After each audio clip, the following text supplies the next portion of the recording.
Hello అండి, welcome to our channel. ఏంటబ్బా మొగ్గు చూపించకుండా కాఫీ కప్తో వచ్చింది అనుకుంటున్నారు కదా అండి. లేదండి, మార్నింగే వాకిలి కడిగి ముగ్గు వేసి పూజ అయితే చేసుకున్నాను. ఇదిగోండి మార్నింగ్ టిఫిన్ అయితే ఇలా రెడీ చేశాను. ఇదిగోండి మార్నింగ్ ఈరోజు చపాతీ చేసి ఉల్లగడ్డ కర్రీ అయితే రెడీ చేశాను. నిన్న సండే కదా అండి, పప్పుచారు చేసి చికెన్ ఫ్రై చేద్దాం అనుకున్నాను. ఈరోజు రొట్టెల పండుగ లాస్ట్ డే అండి, అందువల్ల ఈరోజు మా తోడుకోడలు వాళ్ళు కూడా వస్తామన్నారు. అందుకని ఈరోజు అయితే ఇలా చేశాను. ఇదిగోండి పప్పుచారు కూడా రెడీ అయిపోయింది. తర్వాత వచ్చేసి చికెన్ ఫ్రై చేద్దాం అనుకున్నాను. ఇదిగోండి ముందుగా ఆయిల్ అయితే వేసి ఆనియన్స్ కూడా బాగా ఫ్రై చేసుకోవాలి. ఏంటబ్బా చికెన్ ఫ్రై మాకు రాదా అనుకుంటారు కదా. కాదండి, ఇలా చేస్తే సింపుల్గా ఈజీగా బాగుంటుంది టేస్ట్. తర్వాత వచ్చేసి అందులో కొత్తిమీర కూడా వేసుకోవాలి. ఇదిగోండి తర్వాత వచ్చేసి మసాలా అయితే వేసుకోవాలి. ఫ్రైకి ఎంత కావాలో అంతవరకే వేసుకోవాలి, ఎక్కువైనా తినలేము. ఇదిగోండి తర్వాత కొంచెం పసుపు, కారం, కొంచెం సాల్ట్ యాడ్ చేసుకోవాలి. ఇదిగోండి మసాలా అంతా బాగా పచ్చివాసన పోయే వరకు ఫ్రై చేసుకోవాలి. మనం ఎప్పుడైనా నాన్ వెజ్ కర్రీలో అయితే ఇలా పచ్చివాసన లేకుండా చూసుకోవాలి. తర్వాత వచ్చేసి ఇందాక ఉడికించుకున్నాం కదా చికెన్, అదైతే ఇందులో వేసుకోవాలి. చికెన్ బాగా ఫ్రై చేసుకోవాలి. తర్వాత కొంచెం చికెన్ మసాలా అయితే వేసుకోవాలి. ఇదిగోండి సింపుల్ అండ్ ఈజీగా టేస్టీగా ఉండే చికెన్ ఫ్రై అయితే ఇలా చేసుకోవచ్చు మనం. ఇదిగోండి చికెన్ ఫ్రై రెడీ అయిపోయింది. Easy and tasty chicken fry ఇలా ఇంట్లో కూడా మనం రెడీ చేసుకోవచ్చు. నెక్స్ట్ వచ్చేసి మామిడికాయ రొయ్యల కర్రీ తయారు చేద్దాం అనుకున్నానండి. ఇదిగోండి రొయ్యలు బాగా నీట్గా శుభ్రం చేసుకొని ఉడికించుకొని అందులో మామిడికాయలు వేసుకుంటే కర్రీ చాలా బాగుంటుంది. ఇదిగోండి ఆనియన్స్, కొత్తిమీర, ఆవాలు, జీలకర్ర బాగా ఫ్రై చేసుకోవాలి. తర్వాత టమాటాలు కూడా వేసుకోవాలి. టమాటాలు కొంచెం ఎక్కువ వేసుకుంటే కర్రీ చాలా టేస్ట్గా ఉంటుందండి. ఇదిగోండి అందులో ఉప్పు, కారం, పసుపు వేసుకోవాలి. టమాటాలు బాగా మెత్తగా మగ్గనివ్వాలి. తర్వాత వచ్చేసి మనం ఇందాక ఉడికించుకున్నాం కదా ఆ రొయ్యలు ఇందులో వేసుకోవాలి. అయితే రొయ్యలు నీట్గా కడగాలి. పచ్చి రొయ్యలు అయినా అక్కడక్కడ ఇసుక తగులుతుందండి. అలా కాకుండా నీట్గా కడిగి బాగా ఫ్రై చేసుకోవాలి. తర్వాత మామిడికాయ ముక్కలు కూడా వేసుకోవాలి. ఇదిగోండి మామిడికాయలు కొంచెం పుల్లగా ఉండకుండా చూసుకోవాలి. మరీ ఎక్కువ పులుపు అయితే కర్రీ టేస్ట్ బాగుండదు. ఇదిగోండి అందులో తగినంత వాటర్ యాడ్ చేసుకోవాలి. రొయ్యలు మనం ఆల్రెడీ ఇందాక ఉడికించుకున్నాం కదా, అందుకని వాటర్ తక్కువ వేసుకోవాలి. తర్వాత అందులో కొంచెం కొత్తిమీర వేసుకోవాలి.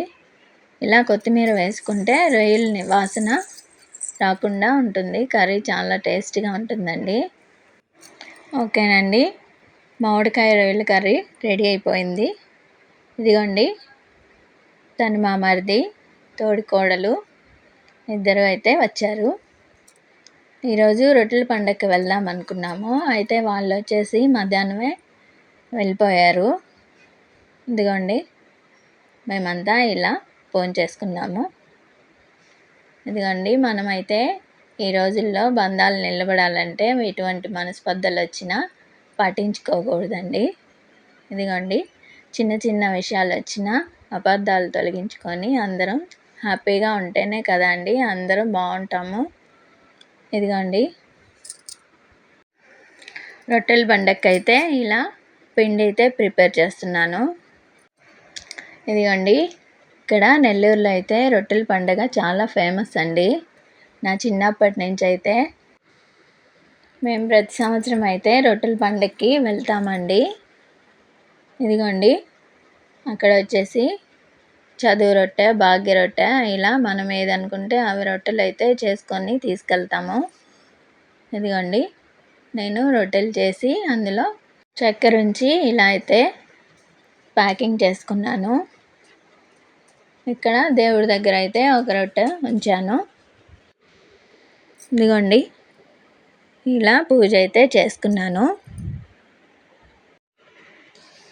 ఇదిగోండి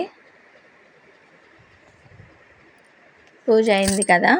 తర్వాత వచ్చేసి మేము ఇలా రొట్టెలు ప్యాకింగ్ చేసుకున్నాను.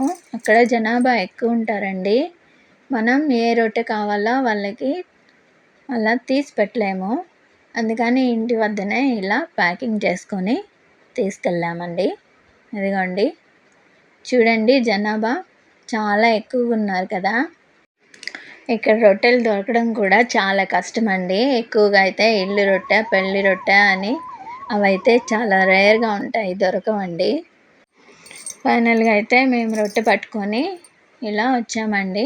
ఇదిగోండి ఇక్కడ అంగళ్ళు అయితే చాలా ఉంటాయండి. మనకు కావాల్సినవన్నీ ఆ రోజైతే ఇక్కడే దొరుకుతాయి. ఇదిగోండి రంగుల రాటాలు చాలా అందంగా ఉంటాయి. పిల్లలైతే ఇంకా చెప్పనక్కర్లేదు. ఈ వారం రోజులైతే ఇక్కడ ఎక్కువగా ఉంటారండి. ఇదిగోండి ఇది వచ్చేసి దర్గా అండి. మేము ఎప్పుడైనా ఇట్లా సంవత్సరానికి ఒకసారి అయితే ఇలా దర్గాకి అయితే వస్తామండి. దగ్గరే ఉంటే మాత్రం వెళ్ళడం కష్టం అండి ఏమైనా కూడా. అదే బయట ఊర్లో వాళ్ళైతే నెలకోసారైనా అట్లా వచ్చి వెళ్తుంటారు. నెల్లూరు మొత్తానికి ఈ దర్గా అయితే చాలా ఫేమస్ అండి. ఇదిగోండి ఇక్కడ బ్యాంగిల్స్ అయితే చాలా బాగుంటాయి. ఎక్కడెక్కడ అంగళ్ళన్నీ ఇక్కడే ఉంటాయండి. ఇదిగోండి నేనైతే మా పాపకి హెయిర్ క్లిప్ అయితే ఇలా కొనుక్కున్నానండి. ఇదిగోండి నేను ఏదైనా ఇష్టపడి కొనాల్సిందే కానీ తను మాత్రం వేసుకోదండి. ఎప్పుడన్నా ఫ్రైడే వేద్దామని అయితే ఇలా కొన్నాను.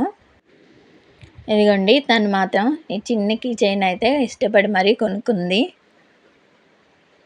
ఇదిగోండి ఫైనల్గా మేమైతే దర్గాకు వెళ్ళి ఇలా అయితే బయలుదేరేసాము. ఇదిగోండి కుక్కలు చాలా బాగున్నాయి కదా. ఓకేనండి.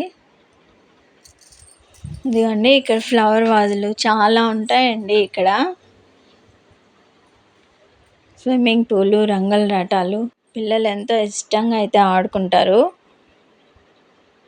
ఇదిగోండి నేను మా పాప ఇలా ఐస్ క్రీమ్ తీసుకున్నాము. ఇదిగోండి చూడండి, ఇలా అందరు దర్గా చూడని వస్తే తమ ఆకలి నింపుకోవడానికి బ్రతుకు తెరువు కోసం వచ్చే వాళ్ళు ఇక్కడ చాలామంది ఉంటారండి. ఇలా దర్గాకు వచ్చిన వాళ్ళల్లో ఏ ఒక్కరైనా వీళ్ళ గురించి గొప్పగా ఆలోచిస్తే వీళ్ళ లైఫ్ ఇలా ఉండదు కదా అండి. ఓకేనండి, మేమైతే దర్గాకు అయితే వచ్చాము. రొట్టెల పండుగ పూర్తయింది. ఓకేనండి, బాయ్.